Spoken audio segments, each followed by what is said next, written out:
Assalamualaikum warahmatullahi wabarakatuh. Selamat malam para sedulur YouTube, ketemu lagi dengan saya Agung Wijanarko. Para sedulur, di malam hari ini seperti biasa saya ngajak teman-teman untuk ngobrol santai seputaran peta perpolitikan di negara kita ini menuju Pilpres 2024 nanti. Jadi akhir-akhir ini yang begitu santer, yang lagi betul-betul viral adalah isu tentang cawapres daripada capres Anies Baswedan, di mana berkembang di media sosial bahwasanya Bapak Surya Paloh memutuskan untuk memilih secara sepihak Bapak Muhaimin Iskandar menjadi cawapresnya Anies Baswedan.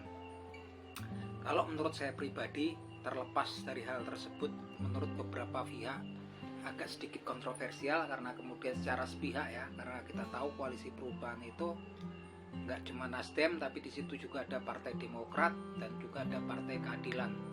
Kalau menurut saya pribadi, langkah yang diambil oleh Bapak Surya Paloh itu udah sangat tepat sekali. Menurut saya pribadi ya, sangat tepat sekali dan memang sesuai dengan angen-angen saya ya gitu kan. Karena memang masalah capres cawapres ini bukan sekedar untuk koalisi aja, tapi juga strategi pemenangan ya. Kalau cuma maju kemudian nggak ada strategi pemenangannya juga nonsen gitu kan. Untuk apa gitu kan. Dan saya pikir juga kalaupun koalisi nggak harus kemudian kader dari partai yang berkoalisi itu menjadi cawapres.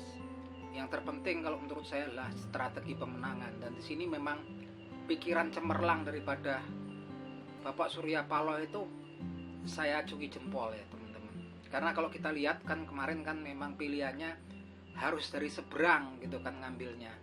Kalau kemarin pilihannya kalau paling enggak dari daerah Jawa Timur, karena memang ada 3 provinsi yang memang terpadat di Indonesia, yaitu dari Jawa Barat, Jawa Tengah, dan Jawa Timur serta DKI Jakarta ya tambahannya. Nah kalau kita lihat kemarin pilihannya adalah salah satunya adalah Yeni Wahid. Tapi sayang Yeni Wahid kan kemudian masalah untuk tambahan kuota threshold untuk partai kan nggak bawa gitu kan, walaupun itu juga mentereng gitu karena memang darah langsung keturunan langsung daripada Gus Dur ya gitu kan, yang kental daripada nuansa NU Nahdlatul Ulama dan Partai Kebangkitan Bangsa gitu kan. Kesininya ternyata memang planningnya juga berjalan dengan rapi, cepat gitu kan. Kalau kita lihat kemudian tetap diambilnya adalah Muhaimin Iskandar. Terlepas itu siapapun Muhaimin Iskandar, saya pikir itu pilihan yang sangat tepat, karena Muhaimin Iskandar adalah salah seorang tokoh Nahdlatul Ulama, selain itu juga ketua PKB, karena selain juga akan membantu mendongkrak perolehan suara Anies Baswedan di Jawa Timur gitu kan, juga untuk threshold pemenuhan lebih dari 20% untuk mengajukan capres, pasangan capres dan cawapres juga terpenuhi gitu kan.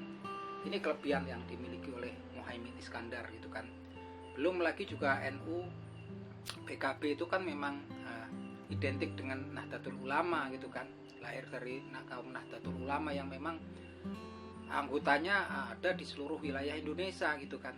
Nah ini luar biasa sekali, memang pemikirannya kalau menurut saya pribadi sangat cemerlang, karena memang Anies Baswedan ini kalau kita hitung kan memang kuat di DKI Jakarta, Jawa Barat, Provinsi Banten, sedangkan di Jawa Tengah dan di Jawa Timur kan lemah gitu kan. Belum lagi ke area timur tuh kan repot itu kan, kayak Bali segala macam, kemudian NTT, Nusa Tenggara utamanya NTT gitu kan, kemudian di wilayah Sulawesi tentunya kalau nggak ambil dari tokoh yang dari seberang gitu kan, yang mendongkrak gitu kan, akan kesulitan gitu kan dalam strategi pemenangannya gitu kan. Nah sekarang pas sekali gitu kan, karena kita jelas yang paling vital adalah pemenangan salah satu yang bisa memenangkan 2 provinsi di Pulau Jawa ini. Saya yakin juga kemungkinan besar bisa memenangkan kontestasi Pilpres di 2024 nanti gitu kan.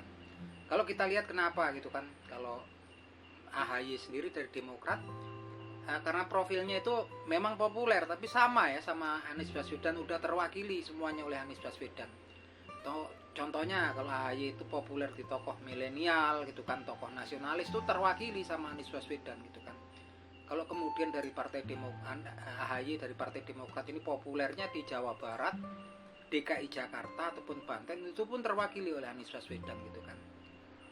Nah memang dibutuhkan kalau menurut saya, dari kemarin pemikiran saya sendiri adalah tokoh-tokoh yang memang populer di Jawa Tengah ataupun di Jawa Timur gitu kan. Kalau Jawa Tengah sendiri agak susah karena memang udah posisinya memang barometernya PDI Perjuangan dan dengan capresnya Ganjar Pranowo yang saat ini juga lagi bersaing ketat gitu kan kalau disurvei elektabilitasnya dengan Prabowo Subianto.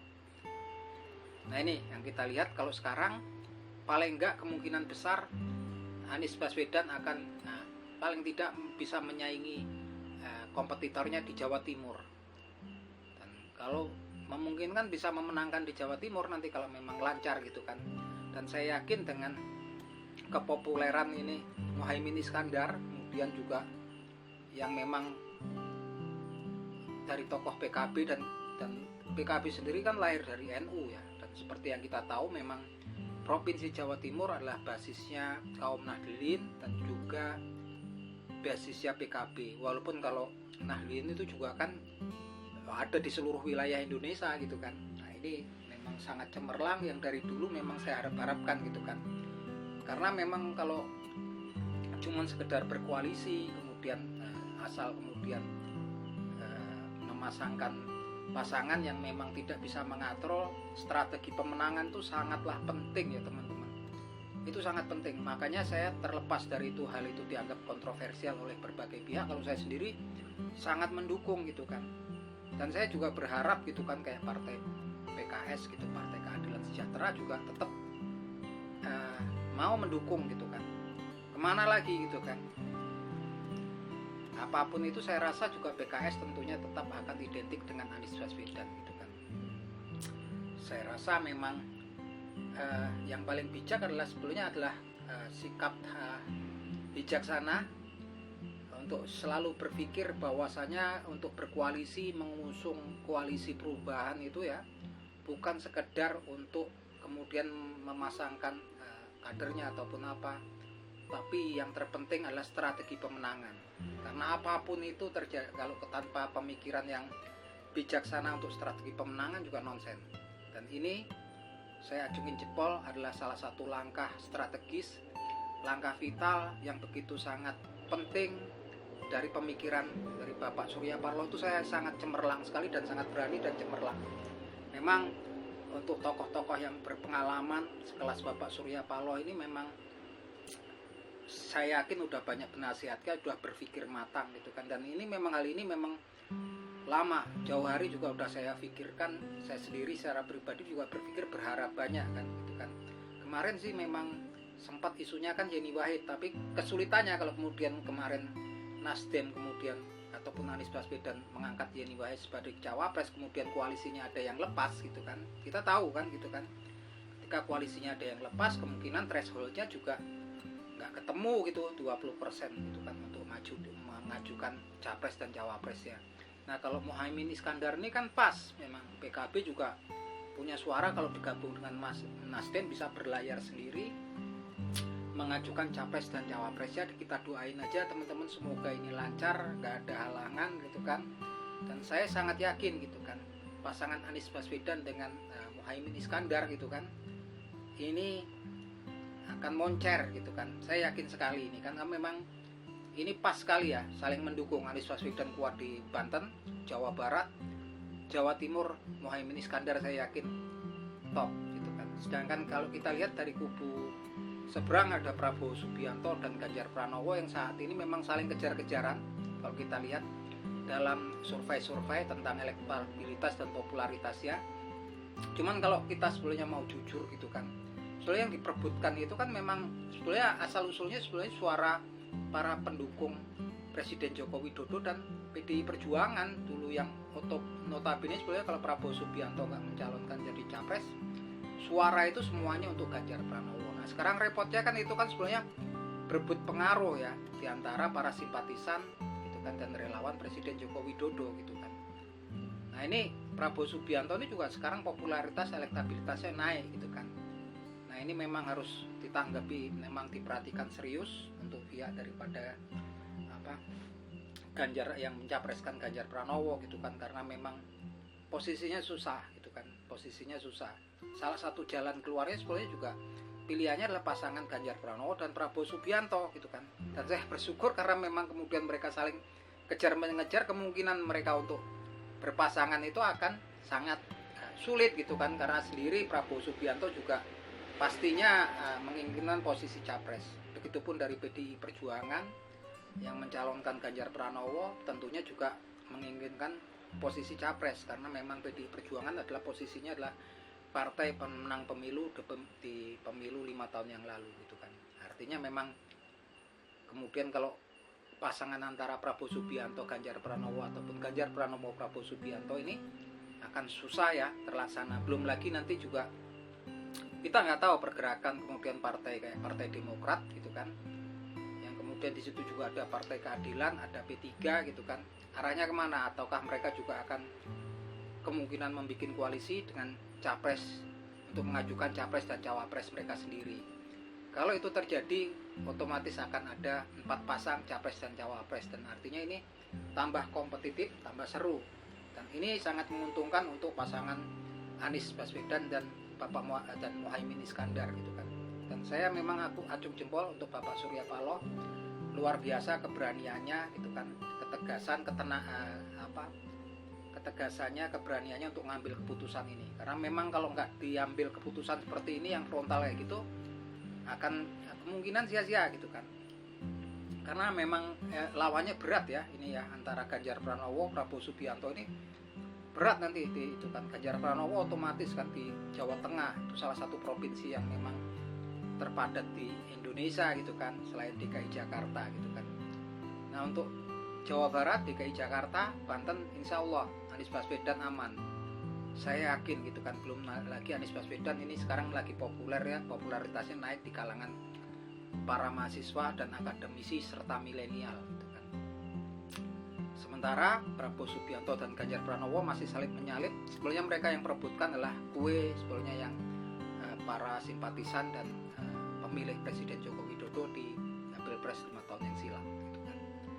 Nah, kita lihat nanti kalau itu insya Allah saya berharap banyak ini kemudian akan sukses ya duetnya Anies Baswedan dan Muhaimin Iskandar gitu, karena Muhaimin Iskandar ini adalah salah satu tokoh Partai Kebangkitan Bangsa, ketuanya ya, ketua Partai Kebangkitan Bangsa, dan kita tahu PKB ini lahir dari NU, artinya memang rekat ya, nggak bisa dipisahkan. Dan NU sendiri itu juga anggotanya simpatisan ataupun orang-orang NU ini, anggota NU menyebar di seluruh wilayah Indonesia, belum juga PKB gitu kan. Gabungan antara Anies Baswedan dan PKB ini sangat luar biasa sekali. Untuk Anies Baswedan sendiri, saya yakin juga pendukung pemilih Prabowo Subianto serta Partai Gerindra di pemilu 5 tahun yang silam, kita nggak tahu gitu kan.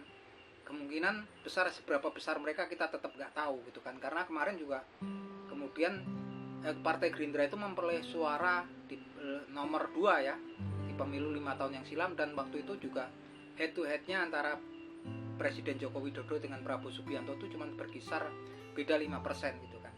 Saya yakin juga karena memang banyak juga yang kemudian merasa kecewa gitu kan, ketika Prabowo Subianto memutuskan untuk bergabung dengan koalisi pemerintahan dengan alasan itu rekonsiliasi nasional.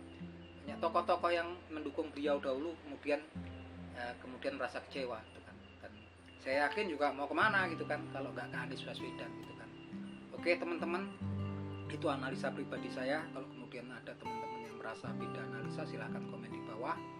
Apapun terlepas dari itu, kita sebagai warga negara yang baik cuma berharap bahwasanya negara kita di pemilu 2024 nanti mendapatkan presiden dan wakil presiden yang betul-betul terbaik, karena memang masalah-masalah besar yang kedepannya ini banyak akan butuh pemikiran untuk mencari jalan keluar dan pemecahannya.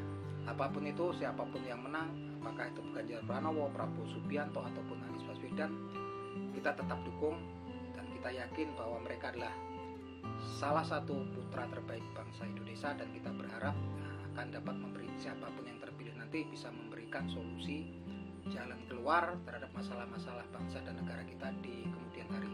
Oke, itu teman-teman, salam seduluran dari saya Bung Wijanarko dari Yogyakarta.